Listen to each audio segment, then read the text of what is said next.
करने के बाद भी महीने के आखिर तक हाथों में चमन्नी भी नहीं बच पाती। कभी अपने लिए कोई छोटी सी भी चीज लेनी हो तो 10 बार सोचना पड़ता है। तू सही कहती है, आमदनी तो बढ़ती नहीं, लेकिन दूसरी तरफ महंगाई दिन ब दिन बढ़ती ही जा रही है। राशन वाले का बिल, दूध वाले का उधार। अरे तुम औरतें बस इसी तरह जिंदगी भर रोती रहोगी। खुद के पैरों पे खड़े होने की सोचो, तब तुम्हें पैसों के लिए किसी का मुंह नहीं देखना पड़ेगा। अरे तू इतनी बड़ी बड़ी बातें कर रही है, तू ही बता दे हम क्या करें। हम औरतें चाहे तो कोई छोटा मोटा व्यापार कर सकती हैं, जैसे कि साड़ी बेचने का। सुधा की बातें सुन सब औरतें हंस पड़ती हैं। ना भाई ना, मेरे पति को ये सब पसंद नहीं है, वो तो मुझे मार डालेंगे। दूसरी औरतें भी विमला की बात से सहमति जताती है और साड़ी का व्यापार करने से मना कर देती हैं। अगले दिन सुधा अपनी सास से ये बात कहती है।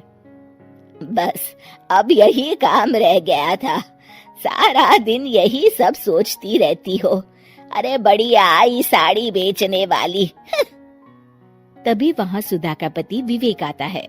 अपनी माँ की बात काटते हुए कहता है, अरे माँ, सुधा ठीक ही तो कह रही है। अगर ये साड़ियों का व्यापार करना चाहती है तो इसमें क्या गलत है। मुझे तो सुधा की बात पसंद आई। अरे मजाक है क्या व्यापार करना? अच्छे अच्छों की खटिया खड़ी हो जाती है। मैंने दुनिया देखी है। बेटा तुम लोग ज्यादा हवा में मत उड़ो, और फिर साड़ियाँ खरीदने के लिए पैसे कहाँ से लाएगा? तुम उसकी चिंता मत करो माँ, मैं देख लूंगा। अगले दिन विवेक अपने एक दोस्त से कुछ पैसे उधार लेकर साड़ी के कारखाने से बहुत सारी साड़ियाँ खरीद लाता है।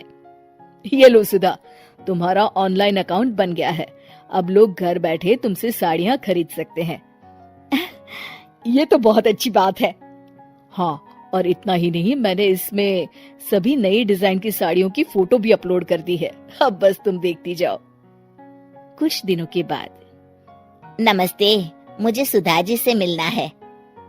ओहो, तू कौन है और मेरी बहू से तुझे क्या काम है? माँ जी, मैं सुधा जी से साड़ियाँ खरीदने आया हूँ। अरे बड़ा बेवकूफ है तू, इतना बड़ा मीना बाजार छोड़कर यहाँ साड़ी खरीदने आया है। तेरा ऊपर का कोई पेच ढीला है क्या? अरे माँ जी, आप नहीं जानती, आजकल ऑनलाइन का जमाना है, समय और पैसे दोनों की बचत होती है। तभी वहाँ सुधा आ जाती है। सुधा बिरजू को साड़ियाँ दिखाती है। क्या बात है सुधा बहन जी, आपके पास तो बहुत ही सुंदर सुंदर साड़ियाँ हैं। एक काम करिए, ये वाली दे दीजिए और ये वाली भी। छोड़िए, एक काम करिए, ये सभी ही दे दीजिए। सुधा की सास हैरान रह जाती है। अरे इतनी साड़ी का तू करेगा क्या? अरे माँ जी, मेरी बीवी पहनेगी। अरे कितनी बीवियां है तेरी? माँ जी आप भी ना, बीवी तो एक ही है। पहले तो मैं 2-4 साड़ियाँ लेने आया था, लेकिन अब पूरी 20 साड़ियाँ ले जा रहा हूँ। ये लीजिए सुधा बहन जी, आपके पैसे, चलता हूँ। धीरे धीरे सुधा के द्वारा घर में खोली गई छोटी सी दुकान चल पड़ती है और देखते ही देखते सुधा के घर ग्राहकों की लाइन लग जाती है। पैसों की आमदनी देख सुधा की सास की आंखें फटी की फटी रह जाती है। जा बहू, अब तू थोड़ा आराम कर ले, इन लोगों को मैं साड़ियाँ दिखा देती हूँ। माँ जी आप? अरे हाँ हाँ, अब जा भी। इस तरह सुधा की सास भी उसके कारोबार में हाथ बटाने लगती है। देखो सुधा, तुम्हारा व्यापार तो चल पड़ा। पिछले कुछ महीनों में इतनी कमाई हुई है कि तुम्हें यकीन नहीं होगा। सच? हाँ, और तुम्हें पता है माँ, दोस्त से लिया हुआ उधार भी चुकता करके अच्छे खासे पैसों की बचत भी हो गई है।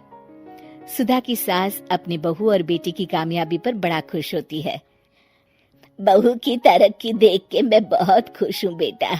तूने साबित कर दिया कि अगर पति का सपोर्ट मिले तो पत्नी कुछ भी कर सकती है। जी माँ जी, आपने बिल्कुल सही कहा।